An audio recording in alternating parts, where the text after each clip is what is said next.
तो आप अमीर बनना चाहते हैं, कितना, लाखपति, करोड़पति या खरबपति, उतना दूर नहीं जाएं, करोड़पति के तक ही रखते हैं। तो आप सोच रहे हैं कौन सी नौकरी करें, कौन सा बिजनेस शुरू करें जहां करोड़पति बन जाए। बहुत सारे बिजनेस हैं, नौकरी तो बहुत कम है जो करोड़पति आपको बनाएगी बहुत जल्दी। लेकिन एक और सेक्टर है जहां पे आपकी नज़र अब जानी शुरू हुई होगी या फिर शायद नहीं जा रही होगी, वो है शेयर मार्केट। आप नौकरी करते रहिए, बिजनेस करते रहिए, लेकिन शेयर बाज़ार एक ऐसी जगह है ना जहाँ पर अगर थोड़ा सा संभल के और बहुत ही अनुशासित तरीके से पैसा लगा रहे हैं तो आपको करोड़पति बना देगा, इसकी संभावना बहुत रहती है। तो कैसे बनाएगा, आप सवाल पूछेंगे। तो ये कोई विज्ञापन नहीं है, ये वाकई हकीकत है, बहुत लोग करोड़पति बनते हैं।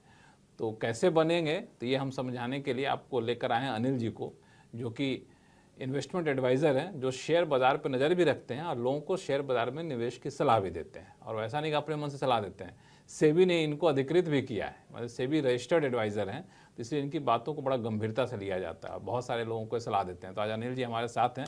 अनिल जी, ये बताइए, किसी के पास मान लिया जाए हजारपति या लाखपति भी नहीं है, तो शेयर बाज़ार करोड़पति बना देगा उसको? देखिए, संभावना बहुत है यहाँ पे, संभावना बहुत है। हाँ, बशर्ते आप इसके कुछ डिसिप्लिन में, जैसे हर इसको एक व्यापार की तरह समझें। देखिए, शेयर मार्केट में जो इन्वेस्टमेंट या ट्रेडिंग है ना, इसको लोग सोचते हैं कि ये क्विक रिच स्कीम है, मतलब जल्दी लॉटरी की तरह सोचते हैं कि बस हम आज गए, पैसा लगाया और कल जो है हम पैसा लेके भर भर के लेके आ रहे हैं। उस सोच के साथ अगर आएंगे तो वैसे सोच के लिए फिर ये पूरा मतलब वो गैम्बलिंग हो जाता है और ये बाजार पूरा पैसा ले लेता है। लेकिन अगर इसको आप व्यापार मान के चलते हैं कि मुझे इस व्यापार को समझना है, जैसे कि हर व्यापार के अपनी टैक्टिक्स होती हैं। भाई कोई कपड़े का व्यापार करता है तो उसको पता होता है कि लोकेशन कौन सी अच्छी होनी चाहिए, सप्लायर कौन सा अच्छा है, मार्केट कौन सा है, कहाँ से खरीदना है, कौन सी माल सप्लाई कहाँ उसकी अच्छी होगी, डिमांड कहाँ अच्छी होनी है, किस लोकेशन पर अच्छी डिमांड हो। एकदम ऐसे ही स्टॉक मार्केट में ट्रेडिंग भी है या इन्वेस्टिंग भी है। यहां पे भी हमको समझना होता है कि किस समय लेना है, कौन से शेयर लेना है, कब बेच देना है, कितना लेना है, कितना नहीं लेना है, कब पैसे लगाने और कब पैसे लेके बैठने हैं, नहीं लगाने। तो ये जब इस व्यापार की जब टेक्निक समझ जाएंगे ना, तो ये आपको आपकी इमेजिनेशन से कई गुना ज्यादा पैसे दे देगा। क्या बात कर रहे हैं? हाँ, उसका कारण है, उसका कारण मैं बताऊं। देखिए, मैं चार्टर्ड अकाउंटेंट होने के नाते और मैं एक मैनेजमेंट कंसल्टेंट काफी लंबे समय तक रहा हूं, तो मैंने बहुत तरह के बिजनेस एनालिसिस किया और मैं रिसर्च एनालिस्ट हूं, सेमी रिसर्च एनालिस्ट। तो हम हर तरह के सेक्टर के एनालिसिस करते हैं। उस नाते मैं कहूं कि दुनिया का सबसे बेस्ट बिजनेस जो है वो शेयर मार्केट का है। उसका कारण क्या है?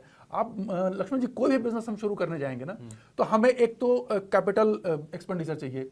कुछ मान लीजिए दुकान भी लेते हैं तो आपको मटेरियल रखना पड़ेगा, इन्वेंट्री रखनी पड़ेगी, उसमें फिक्स एसेट लगाने पड़ेंगे, दुकान में इन्वेस्टमेंट करना पड़ेगा।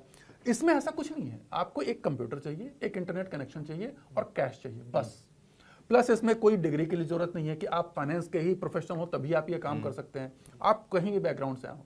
यहाँ पर बस एक ही रिक्वायरमेंट है, आपको इस बिजनेस की समझ होनी चाहिए और थोड़ा सा एक बेसिक कैपिटल होना चाहिए। उसके बाद आप देखिए, नॉर्मल बिजनेस में क्या होता है कि आप करेंगे तो उधार पे माल बेचते हैं, महीने भर बाद 2 महीने बाद पेमेंट आता है। यहाँ पर एक हाथ दे एक हाथ ले वाला हिसाब आपने बताया। हाँ, कि यहाँ कोई उधारी नहीं चलती, कोई उधारी नहीं चलती, एक हाथ दे एक हाथ ले वाला हिसाब है।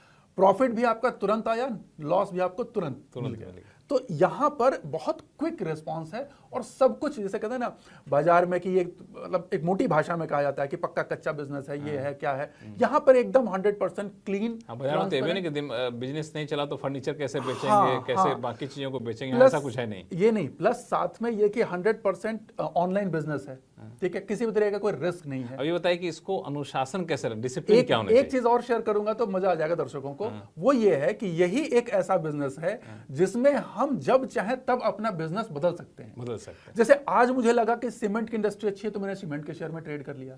आज मुझे लगा टेक्सटाइल अच्छा तो मेरे टेक्सटाइल। अब दुकान तो हम नहीं बदल सकते, कभी सीमेंट की दुकान खोलें, कभी यहाँ तो हम हर महीने अपना व्यापार बदल लेते हैं, इवन हर दिन बदल सकते हैं। एक साथ में सीमेंट के भी शेयर ले रहा हूं तो मैंने स्टील के भी शेयर रखे, मैंने आईटी के भी शेयर ले रखे और सब में प्रॉफिट बुक कर लिया।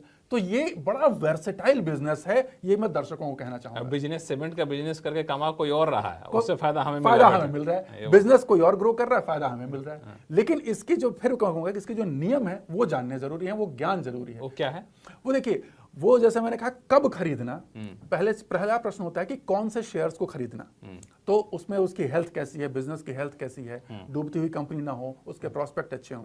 दूसरा चीज आता है जिसको हम कहते हैं फंडामेंटल एनालिसिस, जो मैं दर्शकों को जब अपने स्टूडेंट्स को सिखाता हूं तो मैं कहता हूं उसको फंडामेंटल एनालिसिस। इसमें बैलेंस शीट पढ़ना, उसके मार्केट की स्टडी करना। दूसरा होता है टाइमिंग, कि कब खरीदना, उसमें टेक्निकल एनालिसिस आती है जिसमें हम प्राइस और उसके जो क्वांटिटी है, वॉल्यूम जिसको हम कहते हैं, उसके एनालिसिस करते हैं, प्राइस एक्शन एनालिसिस। तो वहां पर हम देखते हैं कि चार्ट पैटर्न हम पढ़ते हैं कि कौन सा चार्ट बन रहा है, ट्रेंड कौन सा है, अप ट्रेंड में है शेयर या डाउन ट्रेंड में है। तो ये थोड़ी सी कुछ जानकारियां जरूरी हैं, बेसिक चीजें। और उसके बाद इसको बहुत सिंपल तरीके से देश की इकोनॉमी के साथ मिला करके नियमबद्ध तरीके से इसमें व्यापार करना होता है। तो फिर ये तब जाके आप सटीक एकदम आप एक सफल निवेशक बनेंगे। बस एक ही चीज इसमें चाहिए। देखिए, बाजार में पैसा ना, मैं बताऊं, नॉलेज और या पढ़ाई से नहीं मिलता। इस बाजार में पैसा मिलता है डिसिप्लिन से। अगर आप डिसिप्लिन तोड़ते कैसे हैं लोग? देखिए भाई, एक छोटा सा चीज कहूंगा, ये मतलब शायद गीता का ही है और उस समय दुर्योधन का कहा हुआ है कि जाना में धर्मम नच में प्रवृत्ति, जाना में धर्मम नच में निवृत्ति। मतलब उसने कहा कि मुझे धर्म का पता है लेकिन मेरी इच्छा नहीं करती उसको फॉलो करने की, और मुझे अधर्म का भी पता है लेकिन उसको छोड़ नहीं पाता। वैसे यहां भी है कि जितने ट्रेडर है ना, मैक्सिमम मैं बता रहा हूं, जितने मेरे पास स्टूडेंट भी आते हैं, जो भी आता है, बेसिक जो समझ होनी चाहिए वो जानकारी सबको है, लेकिन वो फॉलो नहीं कर, अपने ही रूल नहीं फॉलो कर। उनको पता है ऐसा करेंगे तो नुकसान होगा, फिर भी करते हैं। एकदम पता है कि इतनी क्वांटिटी से ज्यादा नहीं लेना चाहिए, बाजार अभी गिर रहा है तो नहीं खरीदना है। लेकिन अगर वो गिरते बाजार में एक शेयर भागने लगा तो उसमें पैसा डाल देंगे, शाम तक पता चला वो गिर जाएगा, अगले दिन गैप डाउन खुल गया। तो ये सब गलतियां नहीं करनी। तो ये सारी गलतियां ना करें, बाजार को एक सट्टे की तरह ना लें, एक बिजनेस की तरह लें। और बिजनेस की तरह लेंगे तो बिजनेस के बारीकियों को समझिए, उसकी खूबियों को समझिए, कमजोरियों को समझिए, वैसे बाजार को समझिए, और फिर आपके लिए कोई दिन दूर नहीं कि बाजार आपको करोड़पति बना देगा। लेकिन वही अनुशासन आपको बना के रखना है, दुर्योधन नहीं बनना है बाजार में। और सबसे बड़ा मैं धन्यवाद देना चाहूंगा आपको और इस चैनल को कि इस तरीके की चीज पहली बार ऑथेंटिक तरीके से दर्शकों को जानने को मिल रही है। वही तो हम चाहते हैं कि दर्शक ऑथेंटिक तरीके से जाने और फिर लाखपति बने, फिर आगे चले करोड़पति बने।